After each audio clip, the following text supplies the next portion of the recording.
Next question వచ్చేసి క్రింది వారిలో జినేంద్ర కళ్యాణాభ్యుదయం అనే గ్రంథాన్ని రచించింది ఎవరు అని చెప్పేసి అడుగుతా ఉన్నాడండి.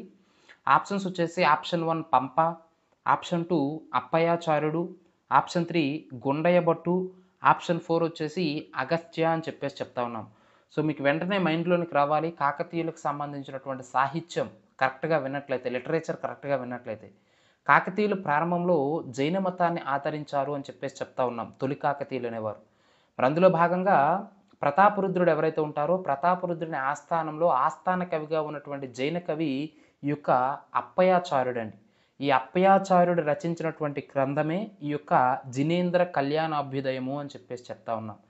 అదర్ ఆప్షన్స్ గనక గమనించినట్లయితే ఆప్షన్ 1లో పంప ఇచ్చాడండి. ఈ పంప ఎవరంటే కన్నడ ఆది కవి అని చెప్పేసి చెప్తా ఉంటారు. కన్నడ సాహిత్యంలోనే తొలి కవిగా చెప్తారు పంపని. ఈయన ప్రధానంగా విక్రమార్జున విజయము అనేటటువంటి మంచి గ్రంథాన్ని రచించడం అనేది జరిగింది. కన్నడ ఆది కవిగా పేరుగాంచినటువంటి పంప యొక్క రచన ఏమిటంటే విక్రమార్జున విజయము అనే విషయాన్ని మీరు ఇక్కడ ప్రధానంగా గుర్తుంచుకోవాలి. ఈ గ్రంథాన్ని పంప భరత అని చెప్పేసి కూడా పిలుస్తారండి. విక్రమార్జున విజయం అనేటటువంటి గ్రంథానికి ఇంకొక పేరేమిటంటే పంప భరత అని చెప్పేసి చెప్తా ఉంటారు. అలాగే ఇంకొక ఆప్షను థర్డ్‌ది గుండయ్య భట్టు అన్నారు.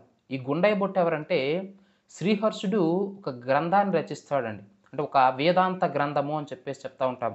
దాని పేరేమిటంటే ఖండ కాద్యక అని చెప్పేసి చెప్తా ఉంటాం. శ్రీహర్షుడి యొక్క వేదాంత గ్రంథం ఏమిటంటే ఖండ కాద్యక. అయితే ఈ ఖండ కాద్యక అనే గ్రంథానికి భాష్యాన్ని అంటే కామెంటరీ రాసినటువంటి వ్యక్తి ఎవరయ్యా అంటే ఈ యొక్క గుండన భట్టు అనే విషయాన్ని మీరు ఇక్కడ గుర్తుంచుకోవాలి. ఎగ్జామినేషన్ పాయింట్ ఆఫ్ వ్యూలో చాలా చాలా ఇంపార్టెంట్.